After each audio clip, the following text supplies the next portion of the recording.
నమస్కారం ప్రియా చౌదరి గారు. నమస్తే. అబ్బాయిలు అమ్మాయిల్ని ఏ విధంగా అయినా సరే నాకు ఇలా ఉండాలి అలా ఉండాలి అని చెప్పి అంచనా వేసుకుని మరీ చేసుకుంటారు కదా. ఆడపిల్లల్లో మాకు ఆ మాత్రం కూడా స్వేచ్ఛ ఉండదా? మాకు ఏ విధంగా కావాలో మేము చూస్ చేసుకోవడం కూడా తప్ప, దీన్ని ఎలా తీసుకోవచ్చు అంటారు అని అడిగారు. మాకంటూ కొన్ని ఆశలు ఉంటాయి కదా. డెఫినెట్గా ఉంటాయండి. యాజ్ ఏ హ్యూమన్ బీయింగ్ ఇప్పుడు మీ మనసు అనేది ఒకటే ఉన్నప్పుడు ఖచ్చితంగా అభిప్రాయాలు ఎందుకు ఉండకూడదు? అంటే ఆడది మనిషి కదా, అమ్మాయిలు మనుషులు కదా. ఇంట్లో ఆ వాల్యూ ఎందుకు ఇవ్వరు మాకు? ఇక్కడ ఒక సున్నితమైనటువంటి విషయం ఉంటుంది నాగరాజ్ గారు. ఏంటంటే పేరెంట్స్ ఎప్పుడు కూడా ఏం ఆలోచిస్తూ ఉంటారు అంటే కొద్దిగా అంటే ఇక్కడ మనకు కాంట్రవర్సీ వస్తుంది మనం కరెక్ట్గా మాట్లాడాలంటే. ఏ విధంగా అంటే పేరెంట్స్ ఏం ఆలోచిస్తారు అంటే స్థిరత్వం ఎక్కడుందో చూస్తారు.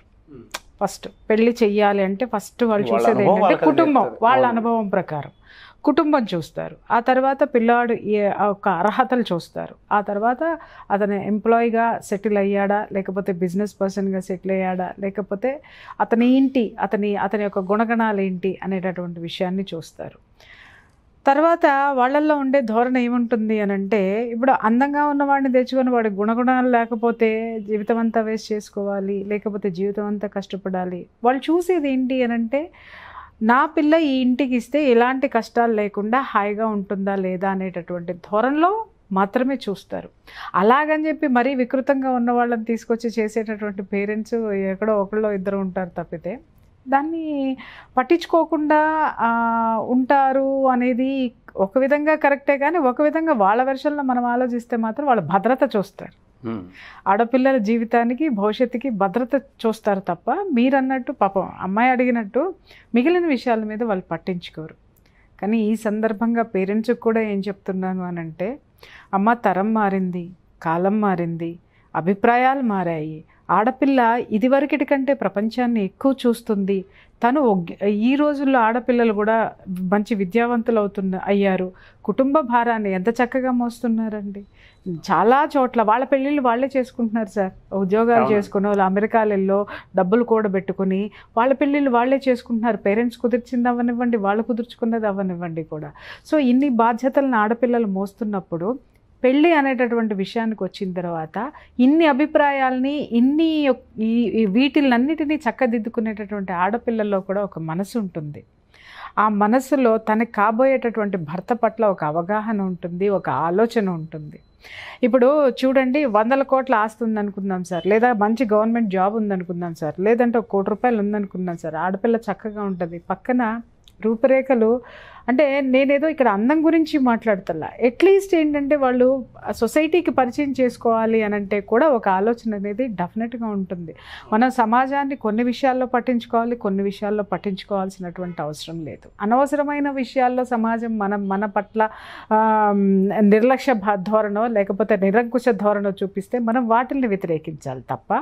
కానీ కొన్ని విషయాల్లో మాత్రం ఆడపిల్ల ఏమనుకుంటుంది, ఈ సొసైటీలో నా భర్త అందగాడు, నా భర్త హోదా ఉన్నటువంటి మనిషి, నా భర్త పలానా దీంట్లో ఇది సాధించినటువంటి అభివృద్ధి సాధించినటువంటి వ్యక్తి.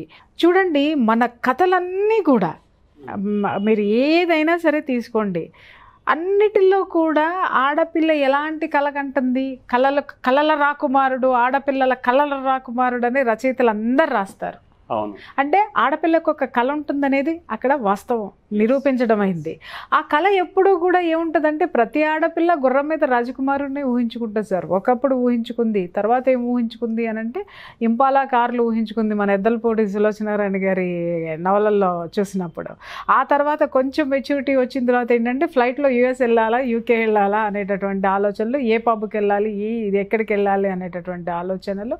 ఆ తర్వాత ఏంటి అని అంటే ఒక హోదా అనేటటువంటిది తనకి సొసైటీలో తన భర్త ద్వారా తనకు కూడా కావాలి అనేటటువంటి కోరికలు డెఫినెట్గా ఉంటాయి. అవి వాటిని కొట్టిపడేయటం కానీ లేకపోతే వాటిని పట్టించుకోకపోవటం కానీ దయచేసి పేరెంట్స్ చేయకూడదు. ఎందుకనంటే సంసారం చేయాల్సింది ఆడపిల్ల, మీరు కాదు. ఇక్కడ కొంతమంది కొన్నిటికి అడ్జస్ట్ అవుతారు. ఆస్తులు లేకపోయినా పర్లేదు, ఉద్యోగం లేకపోయినా పర్లేదు, కానీ మాకు మంచి హస్బెండ్ చూడడానికి బాగుండాలి, మంచి గుణగణాలు ఉంటే చాలు, అంత అవసరం లేదు అని చెప్పేసి అన్న ఆలోచనలో ఉన్న ఆడపిల్లలు ఉంటారు. వాళ్ళకి రెస్పెక్ట్ ఇవ్వండి, వాళ్ళ ఆలోచనల్ని గౌరవించండి, వాళ్ళకు కూడా ఒక అవకాశం ఇవ్వండి. ఇక్కడ అన్ని విధాలుగా అన్ని పర్మనెంట్గా ఉన్నప్పుడు చూడండి, ఇష్టపడి పెళ్లి చేసుకున్నప్పుడు ఆడపిల్ల ఎంతటి కష్టాన్నైనా భరిస్తుంది. చాలా సందర్భాల్లో మనం చాలా ఆడపిల్లల్ని చూసాం. 100 కోట్ల ఆస్తులు ఉన్నటువంటి రాకుమారిలాగా బ్రతికిన వాళ్ళు ఇవాళ ఎలా ఉన్నారో, ఎక్కడున్నారో, ఏం చేస్తున్నారో, ఎన్ని ఇబ్బందులు పడుతున్నారో, వాళ్ళు కోరుకున్నటువంటి మనుషుల్ని పెళ్లి చేసుకుని జీవితం తలకిందులైనా కూడా వాళ్ళు అక్కడే ఉన్నారు. కారణం ఏంటి అనంటే వాళ్ళు మనసులో వాళ్ళని కోరుకున్నారు కాబట్టి.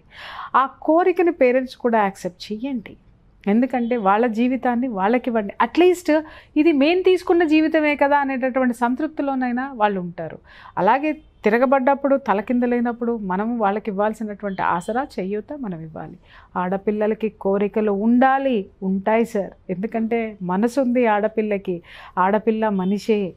ఇవాళ పొద్దున్నే లెగిస్తే నీకు కాఫీ ఇచ్చే దగ్గర నుంచి నీ భార్య లేకుండా నీ తలగరువు పెట్టిన తర్వాత కూడా మొట్టమొదట స్నానం చేసేది నీ భార్య, తలస్నానం చేసేది. ఓకే, అంత అవసరం ఒక ఆడదానికి ఉన్నప్పుడు ఆ ఆడదాని యొక్క ఆలోచనల్ని, ఆత్మగౌరవాన్ని నువ్వు కాపాడాల్సినటువంటి అవసరము ఒక తండ్రిగా, ఒక అన్నగా, ఒక స్నేహితుడిగా, ఒక భర్తగా నీకుంది. జనరల్ డిస్కషన్ ఎప్పుడన్నా మేము ఫ్రెండ్స్ కూర్చొని మాట్లాడుకునేటప్పుడు కొన్ని పెయిర్స్ చూస్తాం. మేము ఎక్కడన్నా కూర్చున్నప్పుడు సంబంధం లేని పెయిర్స్ చూస్తూ ఉంటాం. ఇప్పుడు మనం ఇందాక మనం అదే కదా చర్చించుకున్నాం. ఇప్పుడు పాపము అమ్మాయి తన భర్త తన ఎలా ఉంది అనేది తీసి పక్కన పెట్టండి, కానీ సమాజానికి తన భర్త అందంగా ఉండాలి, హుందాగా ఉండాలి, లేకపోతే ఒక స్థాయిలో ఉండాలి అనేటటువంటి ఆలోచన డెఫినెట్గా ఆడపిల్లకు ఉంటుంది. ఇదే ఈ కంపారిజన్ కోసమే నేను చెప్పింది. ఎందుకు ఆలోచిస్తారు అని అంటే తనకి ఇష్టాలతో పాటు సొసైటీ కూడా వీళ్ళు ప్రజెంట్ చెయ్యాలి అని చెప్పేసి చేసేటటువంటి అవసరము, బాధ్యత వీళ్ళకు ఉంటుంది. కాబట్టి ఖచ్చితంగా ఆ ఆలోచన అనేది ఉంటుంది. మనం చూస్తాం, నేను చూస్తూ ఉంటా, మనం చూస్తూ ఉంటాం. ఇష్టాలని గౌరవించాలంటాను నాగరాజు గారు నేను. ఎందుకంటే ఎంతసేపు అంటే పేరెంట్స్ కొంత ఆలోచనలో కరెక్ట్ ఉంది, కాదని నేను అనను. కానీ ఆడపిల్లల ఇష్టాలను కూడా కొంత పేరెంట్స్ గౌరవించాల్సినటువంటి అవసరం ఉంటుంది. ఇక్కడ ఆడపిల్లలు కూడా ఆలోచించాల్సినటువంటి అవసరం ఏంటి, ఆలోచించాల్సినటువంటి ముఖ్యమైన విషయం ఏంటి అని అంటే ఒక్క అందానికి, స్టేటస్లకి మాత్రమే ప్రాధాన్యత ఇవ్వద్దని కూడా నేను ఇక్కడ చెప్తాను. ఎందుకనంటేనమ్మా, చేసుకున్న వాళ్ళు చాలామంది ఫెయిల్యూర్ అయినటువంటి సందర్భాలు చాలా ఉన్నాయి. అందం తిండి పెడుతుందా అండి, అప్పుడేదో మోజులో చేసుకున్నాను, ఇప్పుడు నా పరిస్థితి ఇది అని ఏడ్చే ఆడపిల్లలు, నా దగ్గరికి వచ్చి ఏడ్చే ఆడపిల్లలు చాలామంది ఉన్నారు. అలాగే ఆస్తులు 100 కోట్లు ఉన్నా కూడా నా దగ్గరికి వచ్చి ఎందుకు మేడం ఈ 100 కోట్లు ఆస్తుంటే ఏం మనశ్శాంతి ఉండాలి కదా అని చెప్పేసి అని బాధపడిన ఆడపిల్లలు ఉన్నారు. కాబట్టి మీరు చూసుకోవాల్సింది ఏంటంటేనమ్మా, మీ ఆలోచనలకు తగ్గట్టు మనిషిని వెతుక్కోవడంలో తప్పలేదు, కానీ మరీ పర్ఫెక్ట్గా మీకున్నటువంటి ఆలోచనలతోటి మనిషిని తెచ్చుకోవాలి.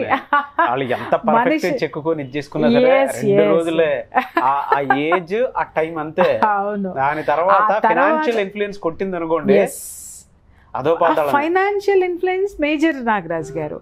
దాని తర్వాత ఏమవుతుంది అని అంటే అడ్జస్ట్మెంట్ ఖచ్చితంగా మనిషికి కావాలి. ఇంకొకటి ఏంటి అనంటే దిల్, అది చాలా ఇంపార్టెంట్. అది భార్యని గౌరవించేవాడు, భార్య సంపాదన కానీ, భార్యని కానీ, భార్య పుట్టింటిని కానీ గౌరవించేటటువంటి మనస్తత్వం ఉన్నవాడు దొరికాడు అనుకుంటే, అమ్మ నేను ఏదో మీకు సరి కానటువంటి సంబంధం అని నేను చెప్పను, కానీ అలాంటి వ్యక్తి కనుక మీకు తారసపడితే 100,000 కోట్లతో సమానమైనటువంటి వజ్రం లాంటి వాడు. చక్కగా హ్యాపీగా పెళ్లి చేసుకొని హ్యాపీగా ఉండండి. కొన్నిట్లకి తగ్గండి. ఎందుకంటే అందము అనేది మీరన్నట్టు కొన్ని రోజులే, ఆ తర్వాత ప్రాక్టికాలిటీలోకి వచ్చిన తర్వాత ఫైనాన్షియల్ మ్యాటరు మేజర్ పార్ట్, తర్వాత సమాజంలో అతని ప్రవర్తన, సమాజంలో అతను బిహేవ్ చేసేటటువంటి బిహేవియరు, తర్వాత నీ కుటుంబం పట్ల, నీ వాళ్ళ పట్ల అతను ప్రవర్తించేటటువంటి బిహేవియరు, అలాగే సొసైటీలో కొంత భాగము అతని యొక్క బాధ్యత, ఇవన్నీ కూడా నీకు ప్రాక్టికల్గా క్యాలిక్యులేషన్లోకి వస్తాయి.